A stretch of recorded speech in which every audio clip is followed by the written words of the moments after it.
Ha llegado el momento de comenzar a predicar la palabra del Señor en este día glorioso. Algunos dicen que este es el día que Jesucristo resucitó.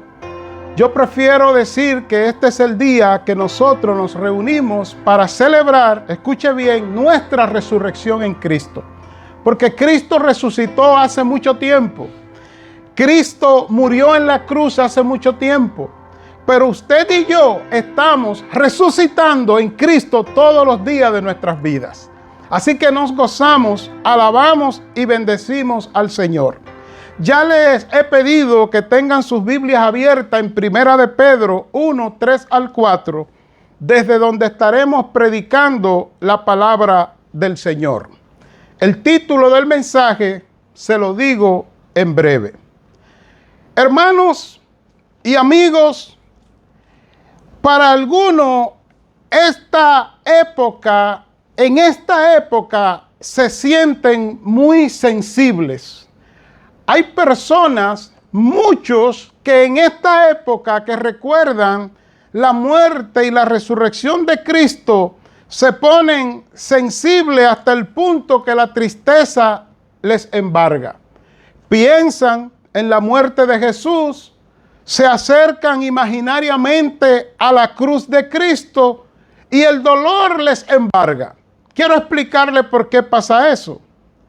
Porque la gente, no en sentido general, pero sí muchos, en esta época en que estamos ahora, llegan a esa meditación de la muerte de Cristo y se paran imaginariamente frente a la cruz y se quedan frente a la cruz de Cristo. Alguien lo dijo de esta forma: están tan cerca de la cruz, pero tan lejos de Cristo. Piense, por favor, en ese pensamiento. Hoy nosotros vamos a ir a la cruz, vamos a estar en la cruz de Cristo, pero no nos vamos a quedar frente a la cruz. Nosotros hablaremos de la muerte de Cristo, pero celebraremos la vida. ¿Por qué? He aquí el título: su resurrección, nuestra esperanza, alabado sea Dios. Ese es el título. Su resurrección, nuestra esperanza, alabado sea Dios. Parto de Primera de Pedro 1, 3 al 4, que en la versión Reina Valera del 60 dice, Primera de Pedro 1, 3 al 4, versículo 3, bendito el Dios y Padre de nuestro Señor Jesucristo, que según su grande misericordia, escuche bien, nos hizo renacer para una esperanza viva por la resurrección de Jesucristo de los muertos. El 4, para una herencia incorruptible e inmarcesible, reservada en los cielos para vosotros. Ese mismo pasaje de la Biblia, en la versión Palabra de Dios para Todos, la PDT, dice, Primera de Pedro 1, 3 al 4, bendito sea el Dios y Padre de nuestro Señor Jesucristo, quien nos tuvo gran compasión y nos hizo nacer de nuevo por la resurrección de Jesucristo. Y continúa diciendo, así, escuche bien, nos dio la plena esperanza, el versículo 4, de recibir una herencia que Dios tiene, escucha lo que estoy leyendo, de recibir una herencia que Dios tiene guardada para nosotros en el cielo, herencia que no se arruina, ni se destruye, ni pierde su valor. Decía que muchos se quedan frente a la cruz de Cristo de manera imaginaria, se quedan meditando el sufrimiento, el dolor de Jesucristo, y esto le produce tristeza, los hace ponerse sensible.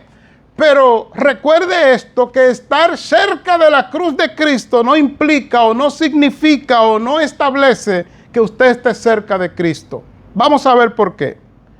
Su única razón o la única razón de que Jesucristo estuviera en la cruz, muriera en la cruz, fuiste tú, fui yo.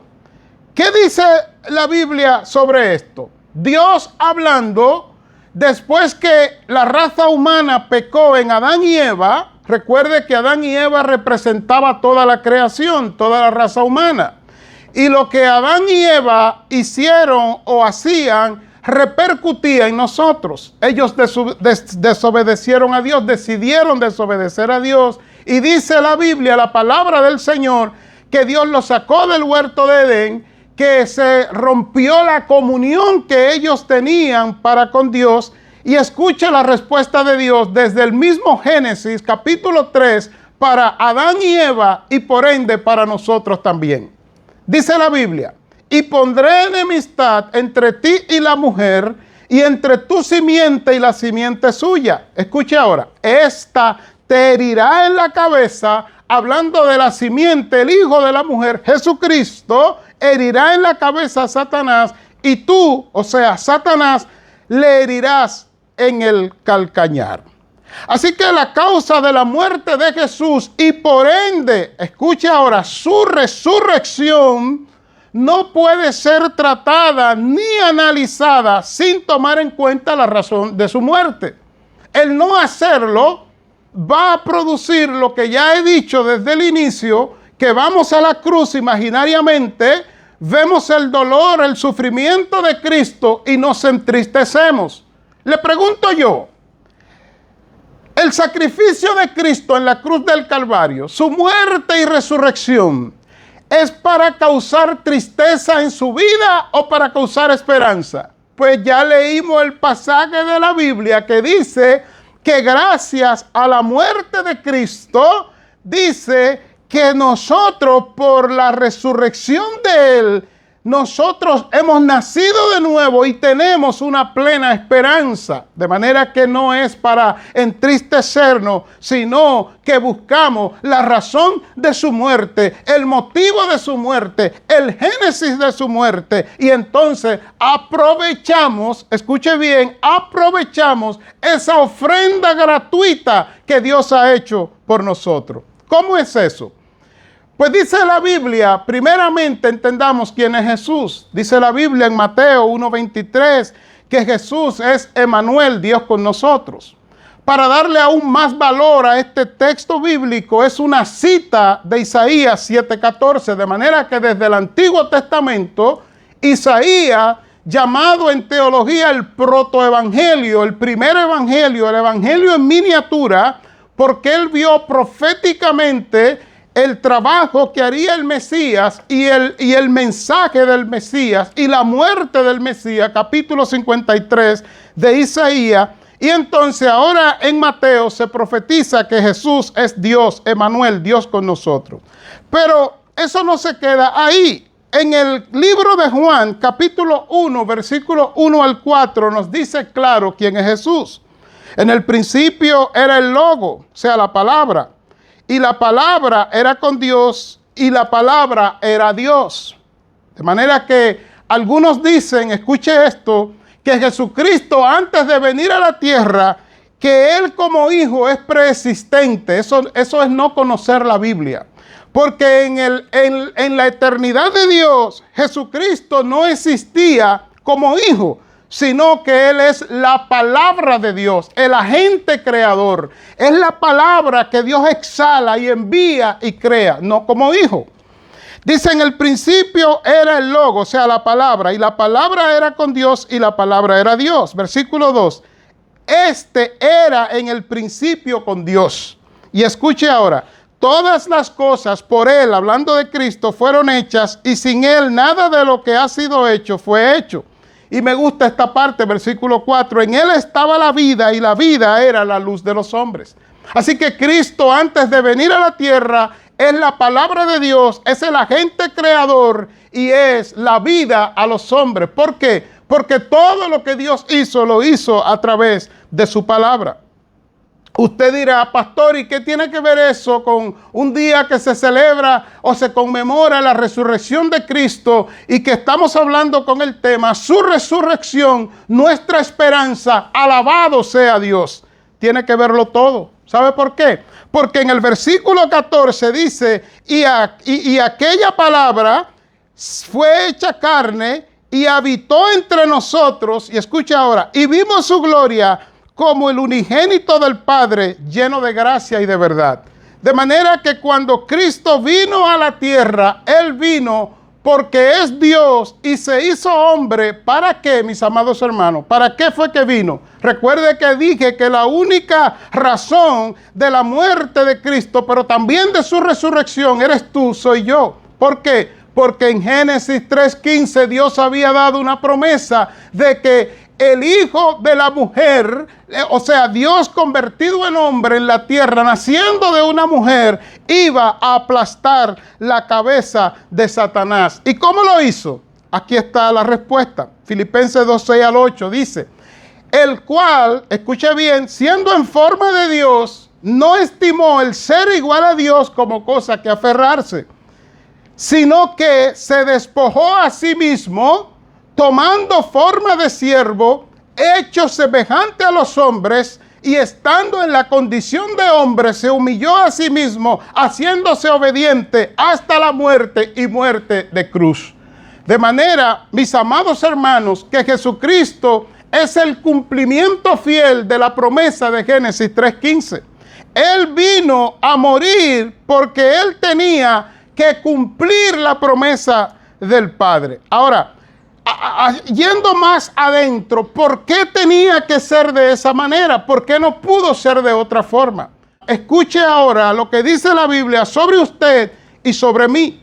Dice, por cuanto todos pecaron y están destituidos de la gloria de Dios. Romanos 3:23. Hay una versión que lo dice de otra manera que nos llama a meditar, que es la versión, la Biblia de las Américas, que dice, por cuanto todos pecaron y no alcanzan la gloria de Dios. ¿Sabe lo que está diciendo? Que independientemente de la teología que tengamos, de si el hombre puede o no acercarse a Dios, el hombre quedó en un estado después del pecado que aunque quisiera alcanzar a Dios, aunque quisiera reconciliarse con Dios, no podía. ¿Por qué? Porque dice la misma Biblia en Romanos 6:23 que la paga del pecado es la muerte y el hombre estaba muerto. ¿Cómo el hombre podía recibir salvación? La respuesta, si era resucitado, porque estaba muerto. En vuestros delitos y pecados, dice la Biblia. Dice que nosotros antes de que Cristo llegara a nuestras vidas estábamos muertos en delitos y pecados. Eso es lo que la Biblia establece.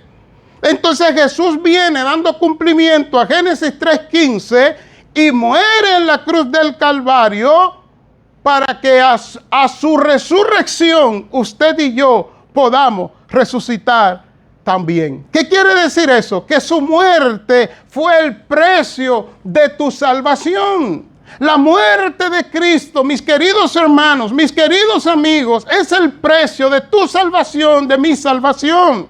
Por eso el título de hoy, su resurrección, nuestra esperanza, alabado sea Dios. La Biblia dice en el libro de Gálatas 3:13 que Jesucristo fue hecho maldición por causa del pecado.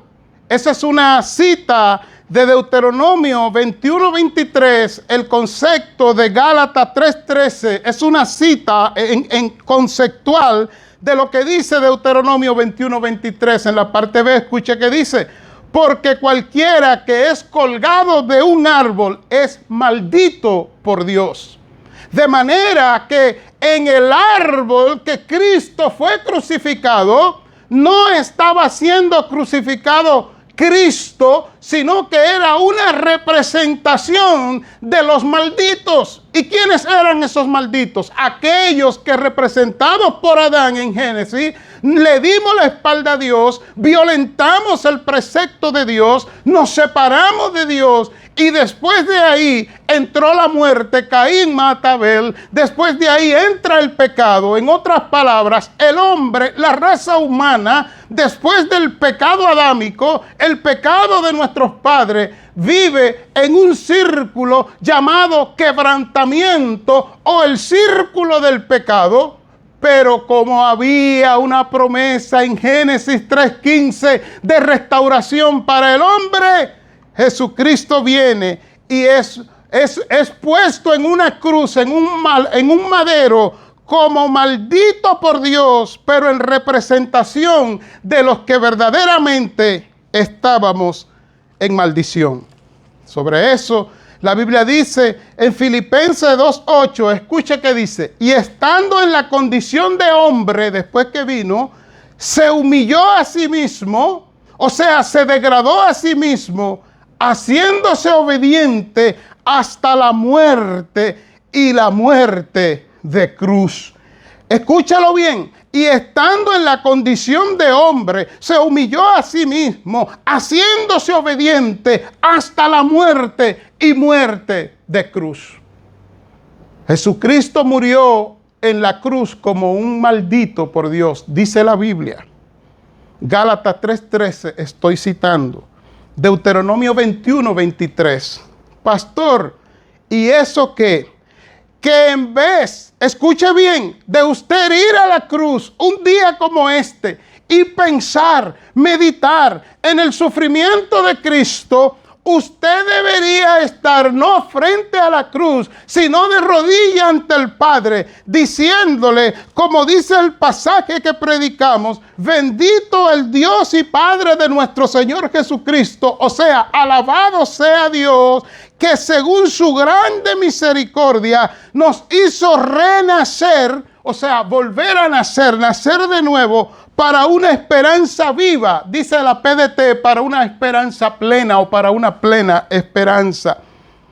Dice, por la resurrección de Jesucristo, aleluya, de los muertos. ¿Y para qué? El versículo 4 dice, para una herencia incorruptible, incontaminada, inmarcesible, reservada en los cielos para vosotros. Hermano, hago esta pregunta porque quiero que usted medite. ¿De dónde sacó Jesús las fuerzas para sufrir en la cruz el sufrimiento que él pasó?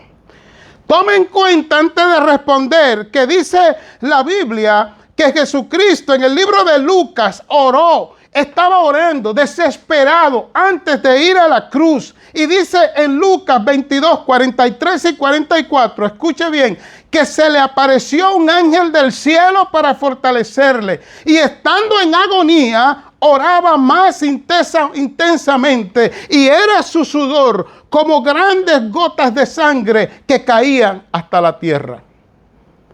¿Qué está diciendo ahí? Hablamos en español aquí, local, vamos a aplatanar esto. Está diciendo que la desesperación de Cristo era tal que se contrajeron sus vasos capilares debajo de la piel, y ante apretar los puños tan fuerte y quizás también cerrar los dientes y apretarlo tan fuerte, los vasos capilares explotaban y se mezclaban con el sudor, y Jesús estaba sudando sangre, producto de la desesperación que estaba viviendo antes de ir a la cruz. Pero usted no ha notado algo en el versículo bíblico que acabo de leer, que dice que lo que hizo el Padre no fue lo que hizo en el libro de Mateo capítulo 3, que cuando estaba bautizándose Jesús, el Padre habló desde los cielos y decía, he ahí mi Hijo en quien tengo complacencia. No fue eso lo que hizo el Padre. ¿Qué hizo el Padre? Envió un ángel a fortalecerlo. Pregunto yo, ¿podía un ángel fortalecer a Cristo? Claro que no, porque primeramente el ángel es menor que Cristo en toda dimensión, porque Cristo es Dios hecho hombre. ¿Qué es lo que está diciendo entonces? Que ese ángel estaba ahí no para fortalecer a Cristo, sino para seguirle recordando cuál era la misión. Y la misión eras tú, la misión era yo. Pastor, ¿de dónde usted saca esto? Porque dice en el versículo 43, Lucas 22, 43, que se le apareció un ángel para fortalecerle. Pero dice el 44 que estando en agonía, o sea, que en vez de fortalecerle, él estaba más agonizando. ¿De dónde entonces él sacó fuerza?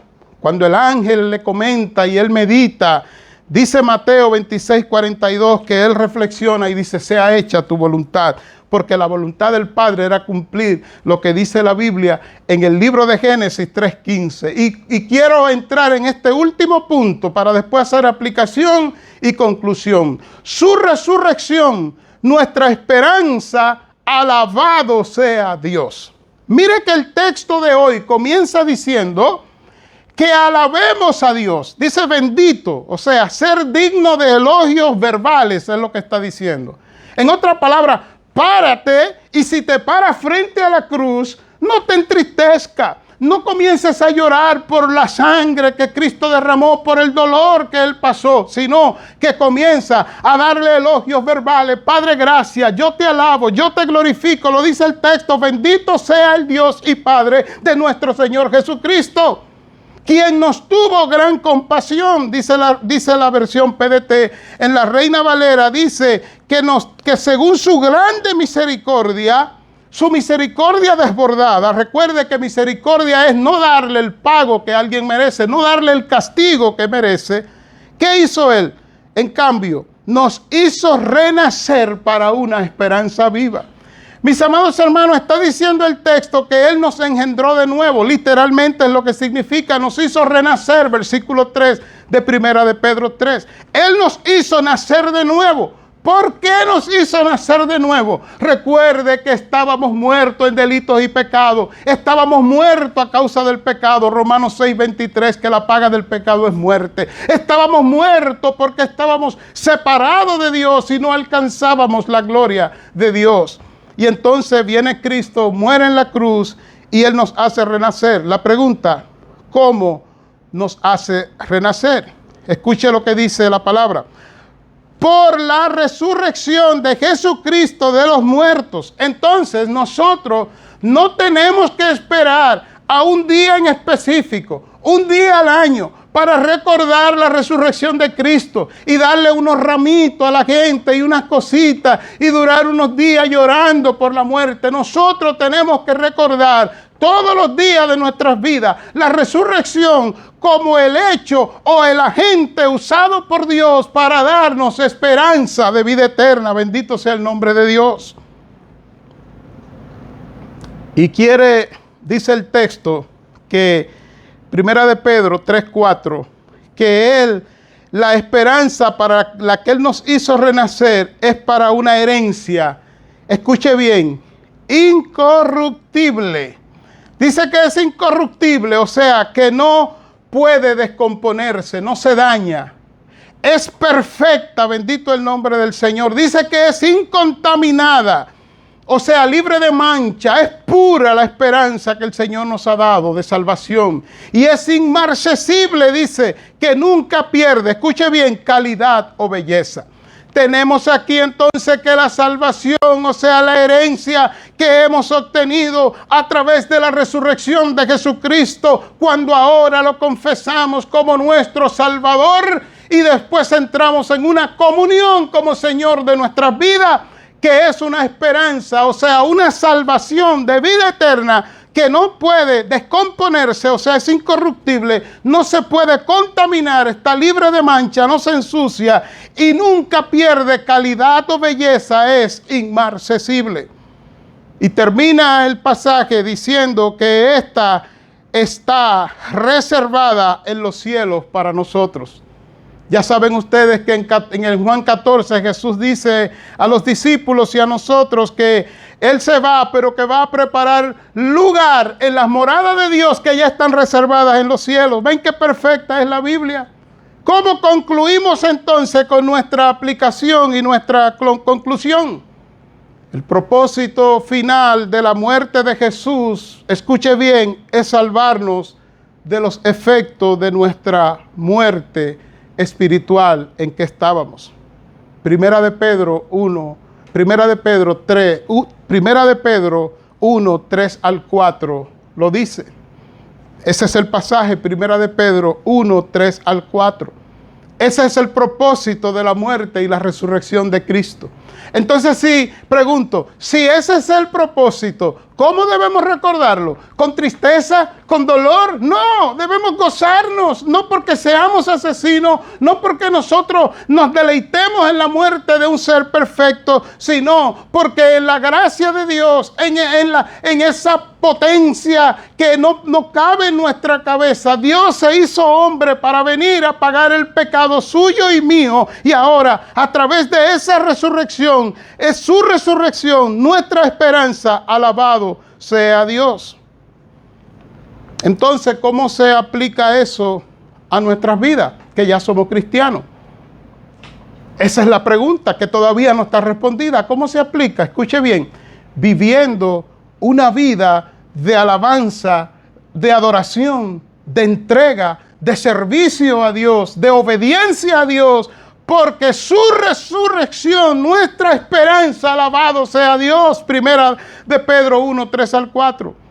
Y alguien que no es creyente y que está aquí o está allá y pregunta, ¿y a mí? A usted, las puertas están abiertas para que, confesando a Cristo como su Salvador y después a través del discipulado viva con Él en su vida como Señor de su vida, dueño de su vida, usted tenga la misma esperanza que tenemos los cristianos, que es la esperanza que dice aquí de vida eterna y que no se puede, escuche bien, no se puede descomponer, es incorruptible, no se puede contaminar, es libre de mancha y no puede perder calidad o belleza porque es inmarcesible. Primera de Pedro 1, 4. ¿Cómo concluyo entonces? El propósito final de la muerte de Cristo y de su resurrección, repito una vez más, es para que nos gocemos y vivamos recordando su muerte y su resurrección, no con dolor, con tristeza, no con amargura, no recordando la muerte de Jesús, señalando al culpable, fue aquel, fue aquello, fueron estos, sino que recibamos este regalo de salvación. Y si ya lo hemos recibido, entonces, repito una vez más, alabemos a Dios, como dice nuestro pasaje bíblico, dando elogio, reconocimiento con voz alta, a viva voz, a nuestro Padre a través de Jesucristo, nuestro Salvador. Señor, he predicado tu palabra. Haznos entender, Señor, el valor de tu salvación. Haznos entender que tu muerte y resurrección fue un paso para nosotros, un puente para salir de donde estábamos. Te damos gracias, Señor, por lo que has hecho. Y te pedimos, Señor, que nos ayude a ir a los que están perdidos y anunciarle esta verdad. Decirle que hay esperanza, que hay vida, que aunque estamos muertos en delitos y pecados, tu muerte y resurrección abrió el puente de vida para que ahora tengamos esperanza de vida eterna. Gracias, Señor, en el nombre de Jesús. Amén.